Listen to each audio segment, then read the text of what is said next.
Welcome back to The Average White Guys. My name is Alex Haynes, one of the owners of A Squared.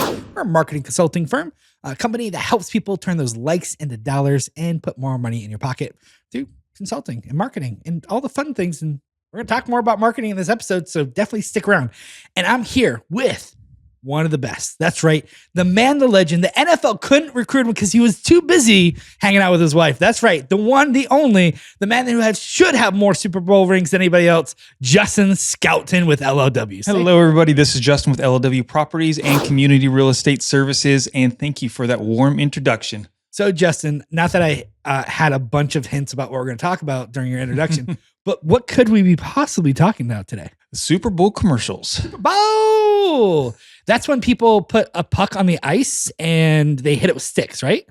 It's not even close. Yeah. I was going to try and tie something in, but you got nothing. You got nothing. I was that far off. Yeah. So if you don't know. But that is the Winter Olympics. I'm just saying. So that's something. I got close to something that's happening right now that's sports. That's it. So did you watch the Super Bowl? No.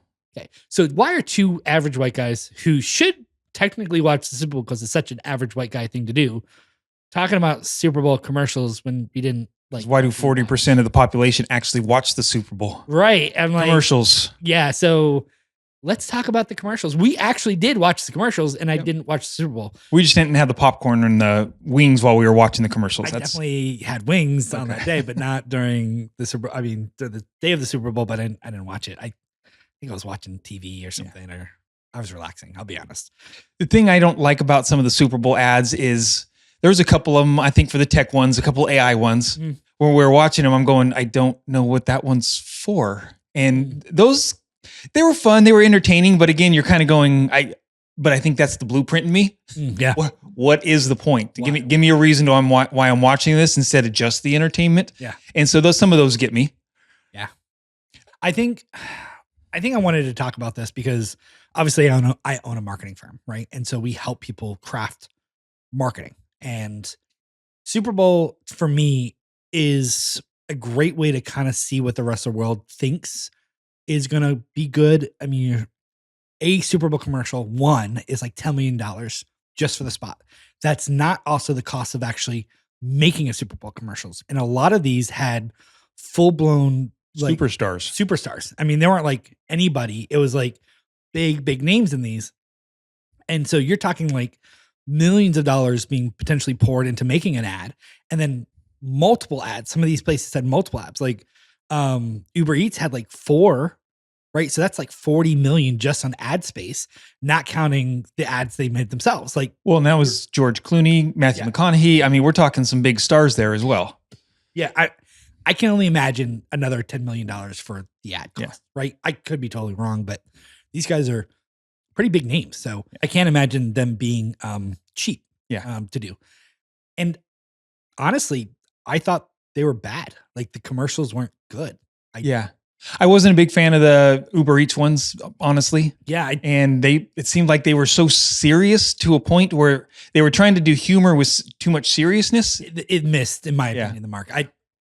They were trying to be too coy and smart instead of like, it took too long to get the point as well. Like they tried to build like this conspiracy theory. I mean, definitely we're talking about it, so maybe it did its job, but in general, I left me going, this is dumb. Yeah. It's not gonna move the needle for me to buy from you.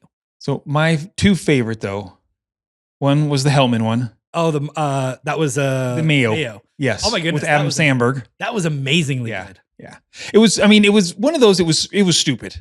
It was funny. There was no doubt. But there's also, who's that? Neil Diamond, right? Who they were joking with, but he's also got the movie out now. So I think that captured the younger generation that might have been watching that as well. Older generation obviously knows Neil Diamond. Mm-hmm. And then you throw in Adam Sandberg, who's going to get that middle generation as well for like that comedy that he can bring. Oh, and it was in some ways brilliant because it tied two very bizarre things together in a really funny package. Yeah. And I've said this to a lot of people and they've asked like, how do we make good content? It's like, are you okay with laughing? Are you okay with doing something funny and off the wall? Because people are going to remember it. Especially when you tie like good harmonics. Like there's a whole thing about hacking people's brains and like doing things like earworms and like getting people to hum songs. Like there's a whole psychology behind music. And so the fact they tied music, the colors. Like I thought that was a masterclass in how ads should be done. Yeah. To be honest, that was really good. And it's such a theme, the Sweet Caroline. Yeah. I mean, younger generations even know that song. Yeah, so it's a big one in sports. Yeah. Everyone will sing it in the audience as well. Yeah. So I think it tied really well with the audience. Yeah. Another really good one, which is one of my favorites. There are a couple that I really like that they're all funny, to be honest. The Pepsi commercial. Yes. Like I thought Pepsi, I actually do prefer Pepsi over Coke. We'd love a sponsorship, by the way. But no, seriously, I prefer Pepsi. It takes those likes. Yeah, get those likes, get those subscriptions. Help us get paid by Pepsi. See, I actually threw that in there. Yeah, this I love time. it. All right, I'm learning how to advertise. I love it. Slowly and surely, we've That's converted him, ladies and gentlemen. So they did a couple things that I thought was smart. They took one of Coke's like most iconic characters, the polar bear, For 20 years at least. yeah, and they basically stole it because they realized they could. Like the only way to make this better if somehow they got the Santa Claus as well. Like that would have just been amazing. Just a big old swipe. And basically the polar bear in a blind taste test chose Pepsi and had a crisis. Yeah. Right. And which I thought was brilliant. That like, oh, how could I've been representing the wrong. I thought it was just smart. It was funny. The best part was they played to a very big thing that everyone was aware of was the Coldplay Caught in the Act where they're holding the Pepsi. Yeah. Like they were That cheating. CEO that was cheating CEO. on his wife that got And caught. Yes. They were like, oh no, for a moment. And then they like went, yay, we embrace our new, love. I thought that was smart. I thought that was relevant. And I thought that like everyone knew what they were talking about. And I think it was memorable. I think they did a really good job. So I hear in marketing, you never really want to bash your competition. Is that, I'm going somewhere with this, but is that actually, no? No. So some people say it depends on what your marketing is. Okay. So think about Wendy's is one of the most successful marketing companies. Where's the beef? Where's Those the type beef? of things. But no, they're Twitter. Oh, They yes. Rip McDonald's, like, and people who eat McDonald's, like awfully. They will destroy people, burn them to the ground, call them names. They'll literally go at me and then say bitch and stuff like that. They are vicious mockery. That's what they do. And they will cut a bitch on social, and it works for them. But they're a very unique type of marketing, and it works. It actually works really well. But you have to lean into it and you can't pull your punches because people know. So if you go that route, you have to be bold about it. You can't be like, oh, we're kind of going to poke fun because it'll blow up in your face. But if you like swing for the fences, and it 100% works. Pepsi swung. They got a home run on that one. Yeah. And I think people knew it and they embraced it. They went, oh my God, that's hilarious. And I guarantee you people went and tasted and went, well, maybe let me taste it again. I think it worked. Yeah. There are people who go, I don't want to be that person who fights it, mostly because they're scared of how they stack up against somebody else, especially when it's a small guy going up against a giant. And there's something to be said about like, once you go that route, you can't like back off. You have to like embrace that. Like you can't be like, just dump on somebody and like, oh, I'm sorry. You have to like know your numbers and know why and like speak your truth and like be bold about it. Yeah. And be okay about it. So do you know who heads their commercials or their advertising? That's what I was trying to say for Pepsi. I have no idea, but Gary V. Is it Gary V? Yeah. Totally makes sense. Yes. I was like, I'd love to get in the room with that person. Yeah. And that 100% is what Gary V probably came up He with. doesn't mind throwing punches, but he still did it in a fun way the whole time. I don't think they straight up, here's the thing. They never said Coke is bad. Yeah. They said Pepsi is better. Yes. And that's like, even Wendy's does that. Wendy's will say McDonald's is trash, but they'll just call it like dumpster, like, oh, you don't like good food. Like they'll say we're better and why. And I think that's why I was asking about knocking on your competition. It's not always the best to say somebody is crap, that type of thing, right? Yeah. You have to be a unique personality to pull that off. And most people can't. Okay. And you have to understand it's a personality. So like, funnily enough, my company is working on creating a character that embodies this type of marketing. So I mentioned privately to you what I'm working on with a character, but hopefully in the next 4 to 6 months, my company will have a new character we're working on that does similar things to like Wendy's and like what Pepsi did, but in a way that's challenging bad marketing, Okay. right? And we're calling it out. And there's a way to do that well for businesses. And I think it in general, like smart, sharp marketing is what's going to win, especially in this day of digital and AI and all that. Yeah. You got to embrace different and you got to be disruptive. And like you said, most people won't make fun of the competition. Well, if you want to be disruptive, and Gary Vee will say this, fuck them. Right? It is his key words. Yes. You are the best. Be the best. Fuck everybody else. So are you good? Are you willing to throw that punch? Because they're going to punch back. Yeah. And that's what people are afraid of. They're afraid of what if the other person punches back and better? Then you take the hit and you get up and you go, I made you flinch. But it isn't also one of those that they back their product. I mean, we're not talking about a company like Bud Light that like took a crash and that was a gamble that definitely did not pay off. That payoff. But so can we jump to that for a second? Yeah, let's talk about it. Okay. So the reason they had some okay commercials. Bud Light did. Yeah. I mean, they were fun on some of them. You brought in Post Malone, but then they brought in Peyton Manning. Yeah.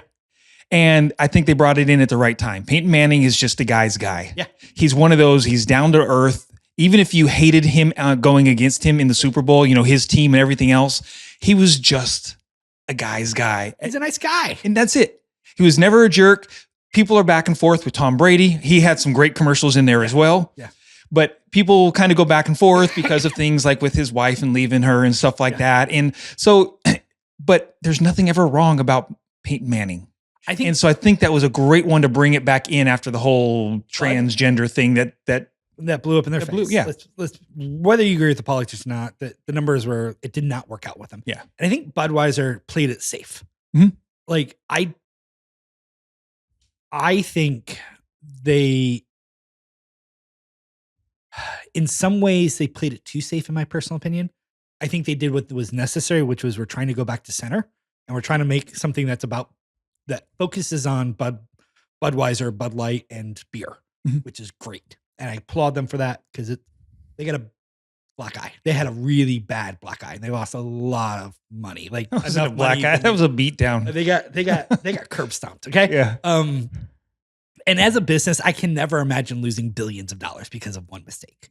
Like my business partner would take me out back and shoot me multiple times, resurrect me, then shoot me again. Like that.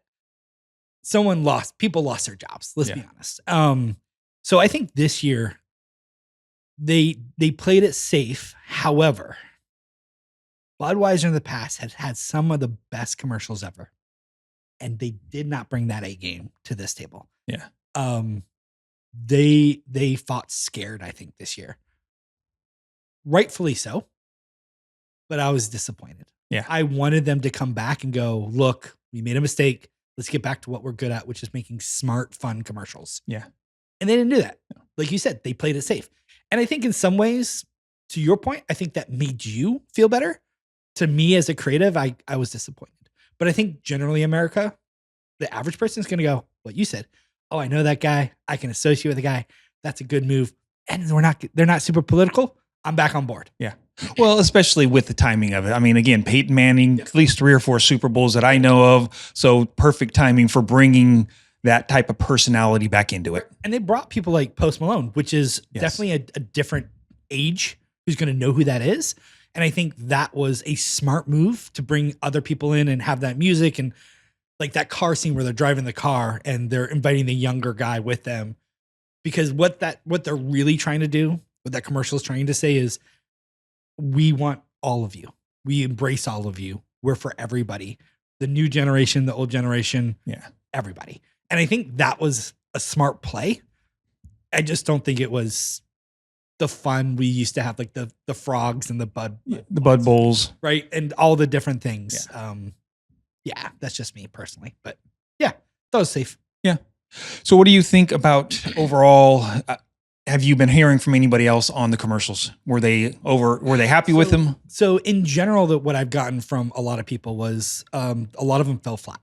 A lot of money was spent and a lot of it was just like throwing money on a pile and burning them.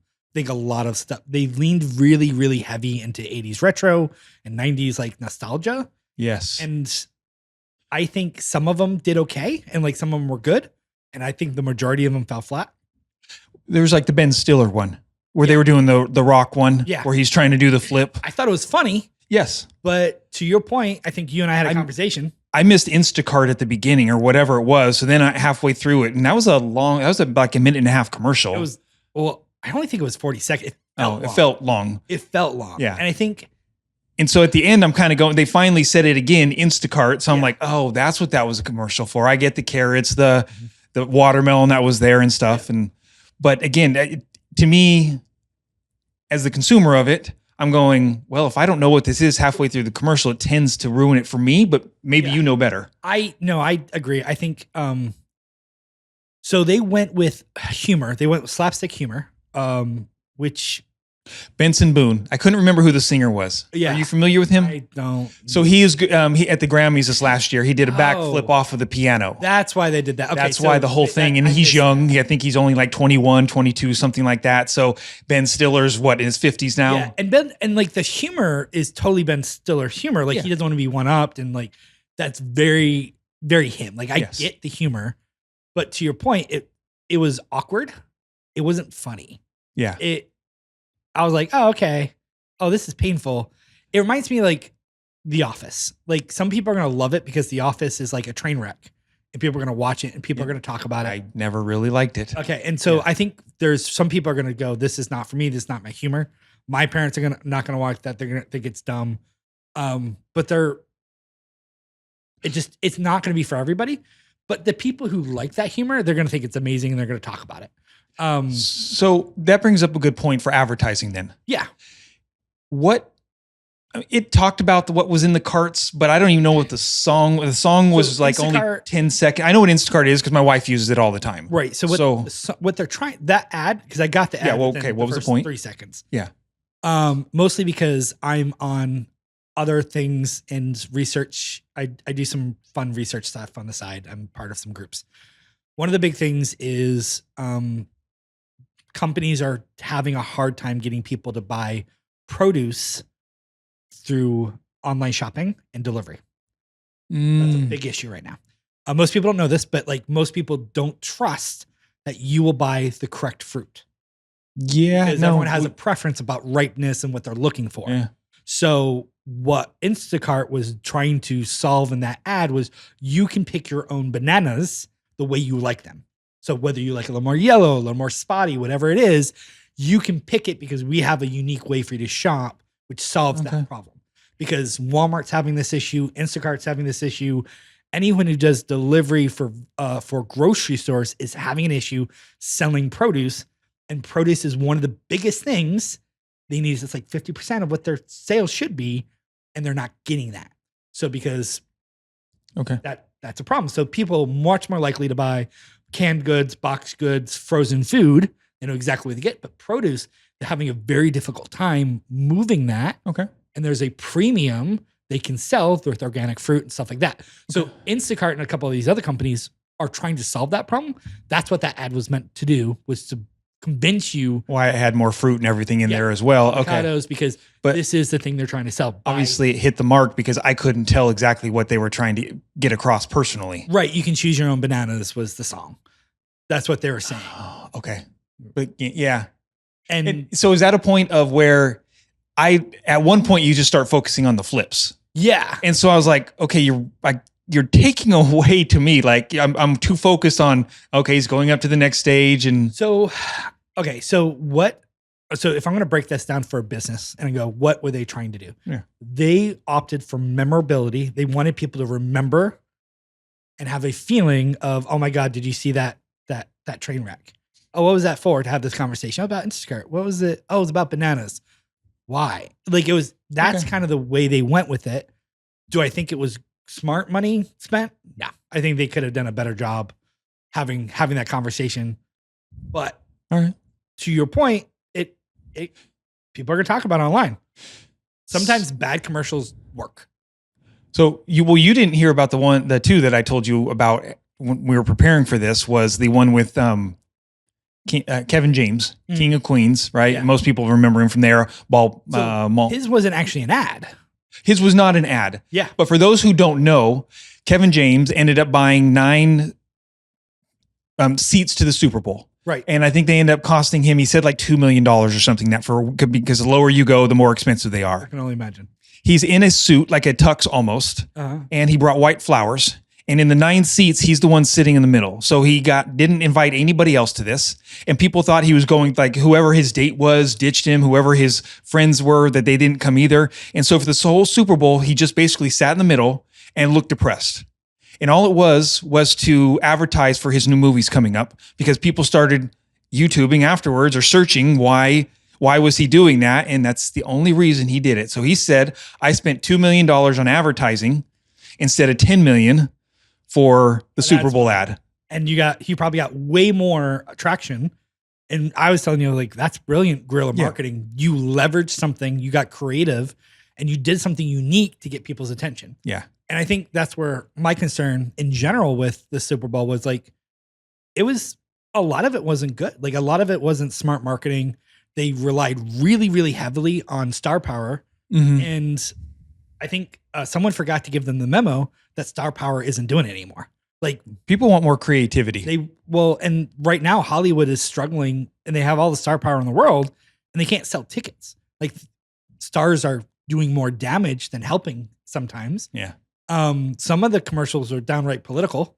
I'm not going to even go into all that. Yeah. Well, I think both sides. Yeah. Well, if you look at the Hellman, again, it was Adam Sandberg, but you didn't even know it until I kind of pointed it out. I was like, I don't see it. And then he did something. He did his tilt, and I saw his chin and the smile. And I went, yes, I see it. And then you could hear the voice after he started doing it. And if you don't know who Adam Sandberg is, he was on Saturday Night Live for years. He also did Brooklyn Nine-Nine, a couple other movies. 100%. Great comedian, yes. Huge fan of his. But really, you didn't need him. I mean, he probably made the role because he's good, but it wasn't his star power that actually made that. Right. It wasn't commercial. It was him being him, but he was in a costume, and it wasn't about him, the person. It was about him playing a character. Yes. Like they were trying to, with Matthew McConaughey, right? They were trying to make the whole commercial about him and his star power. Yeah. And it fell. It just didn't. Yeah. I like McConaughey. Yeah. I do too. Didn't work for me. All right. Yeah, I know. The Lincoln commercial was way better than this one. Yeah. And then there was the one with people are joking about the streaker. Yeah. I guess he's even some kind of financial YouTuber or something like that. And he jumped onto the field during an actual play, and he had something written on his chest, and they tackled him. And so that got so much publicity. Yeah. And so I know they've done that in the past, so he's not the first one to do it. But again, those are some of the other types that you can do, I guess. I would say if I was being purely, like, brutally honest, those guys did a better job marketing than some of these people that spend $20-30 million on an ad, because they got more traction for less money. Even with those fines, it's still going to be less than $10 million. Oh, yeah. Right? And I guarantee you people are looking at whatever he was saying on his website, and you're talking about it, and you didn't watch the Super Bowl. Yeah. So somehow it got in front of you in spite of you not even watching the Super Bowl. That's a big deal. Yeah. Like that. There were Super Bowl commercials you and I did not see because we didn't watch the game, that YouTube's not playing, because YouTube, it was so bad that even YouTube people were like, we don't care. Yeah. Right. That tells you how bad some of these were. I saw a big push about AI. Some of them did really well. I think the Alexa one was really funny. Because it played with Chris Hemsworth. Yeah. Yes. It played in everyone's fear what AI is going to do. Yeah. And I think that was spot on. Yep. And at the end, it turned it around. Oh, you can do that? Yeah. I think that was really smart. My sister actually used to have Alexa in her house, and because of everybody talking now about how it listens to everything. And I mean, I have to say, there are some times my ads pop up where I'm like, I even thought that. I don't even think I said it, and it pops up. So I get the fear there. Yeah. But you were right. That was great to kind of like ease it. I think playing and admitting that the fear, like, disarmed everybody. Like, talking about it was the win. And you have the perfect person doing it. And all the deaths was very Final Fantasy. Not Final Fantasy, excuse me, Final Destination, which I thought was hilarious and funny, because they literally, I don't know if you know this, but half of those deaths were Final Destination deaths. They actually were in the movie. So Okay. I thought that was really funny because I recognized them, and some of them were from like horror films and stuff like that. Yeah. It was perfect. But you didn't even have to know that Final Destination based off of no, those it wasn't because only Final Destination. It was a lot of horror tropes. Yeah. They pulled from these, and if you're a horror fan like I am, like I immediately recognized them. I was like, oh my goodness, this was in this movie, that was in that movie. But you even said it, I think Ultron from the Avengers one. Yeah. It's kind of where I think he was going with it more on with Alexa, right? Yeah. So that again, you caught a lot of audience on that one. You got a lot of different things because he's been in so much. It was really smart. The snake thing was hilarious. Yep. Especially it comes back around at the end and kills him. Yeah. So I really thought that was good. I thought, funnily enough, I'm a huge fan of OpenAI. Their commercial was awful, man. Their commercial was shit. Oh, I thought it was just. Which one was that one? That was the code make things commercial. Oh yeah, it was too busy. So what OpenAI hasn't figured out how to do is humanize AI. And Claude did that. And Claude basically stuck up a middle finger to OpenAI because OpenAI just announced they're going to do ads.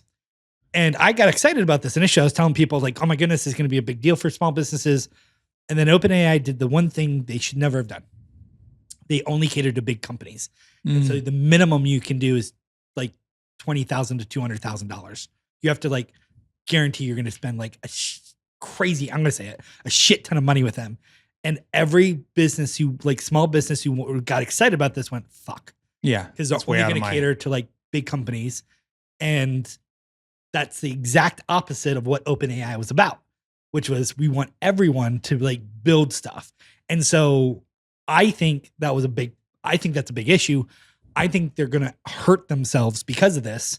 And Claude realized that, and they made the commercials basically pointing out like, oh, ChatGPT is doing, including exactly how ChatGPT answers questions. Oh no, it was pretty spot on. The weightlifting or the guy that was wanting to build a muscle on the pull-ups and stuff like that. Yes, 100%. Like you recognize that voice. Oh, absolutely. Like always overly positive.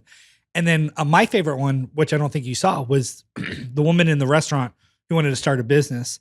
And the AI basically suggested a bad loan. Like, if you know anything about loans, it was a bad loan. Like, oh, get a loan with 29.9%, whatever. It was like a really bad, it wasn't like a good loan. It was a bad business loan. Gotcha.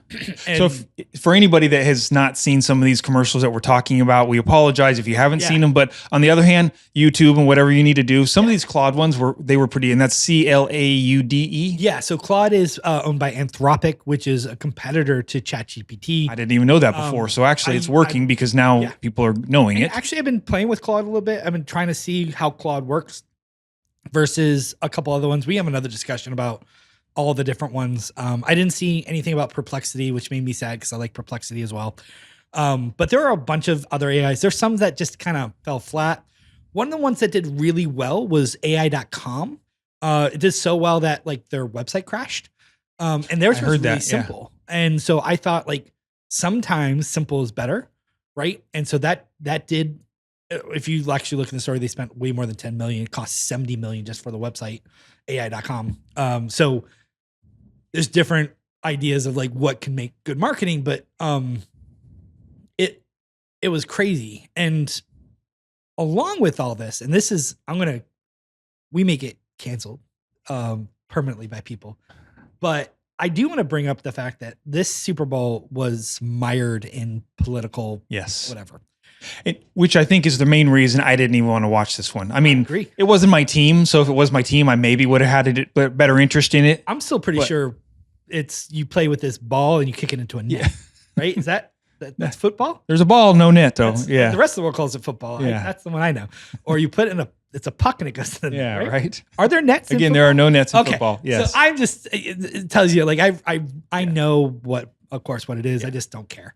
But yes, there was too much politics on this one. And I think that's where you're going to lose more of your audience when you bring it into this. But those who were doing it, I don't think cared. So I think there are certain people who the last 2 years for the NFL games, the big games, have been mired in politics, from the Black Lives Matters, the kneeling, to this current one, which was a lot of anti-ICE stuff. And I'm not saying any of these were wrong. I don't care. I don't. We're not taking sides one way or another on this conversation. Yeah. I just know what it did, which was affect the bottom line. So everyone was trying to say you're going to have two sides to every story. So one side came out, go, oh my goodness, we had 160 million people. This was a huge success. And that's all they want to talk about. And they like, fuck everybody else and your policies. We hate current administration. And you have the right to do that. And they were right. 160 million people tuned in. About 10 to 20 people left. 10 to 20 billion. Yeah, million people million. Okay. left during the Super Bowl show. Bad Bunny show. Yeah. And it is who it is. Yeah. Which is not good. Like, I don't care what you say. So Nelson ratings actually came out. And yes, 160 million, but what no one wanted to talk about, who was trying to promote that number, was that's been a decrease over the last 2 years, not an increase. So we saw a huge decrease during Super Bowl show. Not good. Not good for marketers. If you have an ad there, suddenly 20 million people aren't seeing your ad. I'd be pissed. Yeah. Right. Just talking about numbers. I think it was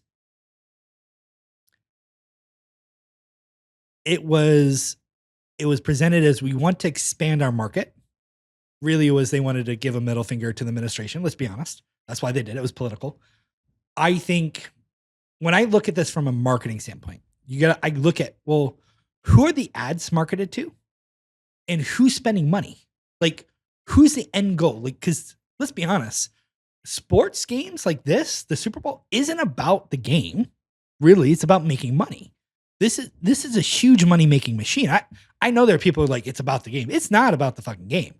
It's about everything around the game. It's about selling food to the point of Grubhub, right? It's about selling jerseys. It's about selling $10 million ad campaigns. It's about selling to the American people to get money, right? There's a lot of money exchanging hands. It's about sports betting. It's about everything that goes around this. It's one of the biggest events of the year. And you're going to basically piss off 20 million people. Well, like you said, or I think I mentioned at the beginning, it's 70 out of the 160 million people that watched it. Yeah. 70 million just watched it for the advertising. Yeah. So that is huge. And even some of the ads, like some of the people said some of the ads were really bad and really political. And they were like, but that's on both sides. Like, I think there were on both sides, people got a little too political. And there's a thing about, like, they used to say there's no such thing as bad marketing. Well, we found out to be not true the last 3 or 4 years. We've seen companies lose billions of dollars because of bad marketing. Like we said, Bud Light, obviously. Yeah. Yeah. Look, I'm not saying not be political. I think if you want to be political, great. Take your stance. That's great. That's great. But isn't that, again, where it comes down to the ultimate thing with any of these? Know your audience. Know your audience. And I know companies, and I've helped companies develop politically aligned campaigns, but it makes sense because their ICP was about that. And that's our ICP is ideal client profile. So okay, thank you. I was like, I don't know what that actually was. Really vibed with that. Yeah. And that's cool. Here's the thing. They went in knowing their clients, and they knew their clients were going to vibe with that type of political ad. They knew 80% of their clients and are that's cool. Potential You should leads. do that. Yeah. They shouldn't have gone the other way and made something like super different. That would have been bad. I would have told them, you're insane. You're going to piss off your people. Like it or not, the United States is like 50-50. We're purple. We're red and blue. We have a mix. When you're thinking about making ads, being political means you immediately piss off half the people. I wouldn't do that. I wouldn't piss off half the United States. I believe in apolitical. I believe in the Green Party. I want to make money. Like, that's just that me. Green Party. I believe in that Green Party. Like, you got to watch how you say that. I know, right? I'm here about the money, baby. I joke with people. I'm like, yo, we're Green Party. If you have the green, we're your party. And they're like, oh, we get it. It's about money. I'm like, yeah, we don't care. And someone's going to probably watch this and go, well, you should be political. I'm going to go, no, I'm here to help people make money. Yeah. Okay. It's just not in the best interest to be political. It's not going to make you money. It's going to create controversy, not necessarily going to make you money. And if that's what you're into and that's your goal and that's how you make a living, then that's perfectly fine and keep doing it. But just, again, I think the thing to wrap this whole thing up is just know your audience. And sometimes in these commercials, they did not hit the mark. Well, or we should say we're not the audience. Let's be honest. That is true because we've had those conversations. So there's one that really leaned into, and it's not necessarily wrong. There's a lip gloss commercial that did the telenovela stuff. Elf. Yeah. I am not a woman. I know it because my wife uses the product. Right. I'm never going to use Elf. I'm not currently dating, so I don't have anyone in my life, significant other, is going to use Elf. So right there, I'm not their ideal client. I also didn't grow up in telenovela. Like my mom and my family didn't watch that. I know of it, so I got the humor, but it wasn't like funny to me, and it wasn't my thing. Okay. I'm not their target audience. Correct. Okay. But I guarantee you, I have friends who grew up with telenovela who are going to see that commercial and fucking love it. And they're going to go, that's really smart and really fucking funny. And it's amazing. And they're going to love that Elf did that. And I think that's great. But I think that's a very small group of people. Yes. Yeah. But and that's why I was hitting on it that way. Yeah. But right? if they know that they are targeting only 20% of that audience and that's their goal, yeah, then that's fine to do that. And I think that's great. And I think they were smart in this aspect. They made fun of a white girl not knowing Spanish when the Super Bowl had a huge issue surrounding, not issue, but a huge controversy around the Super Bowl halftime only being in Spanish. So I think that was smart.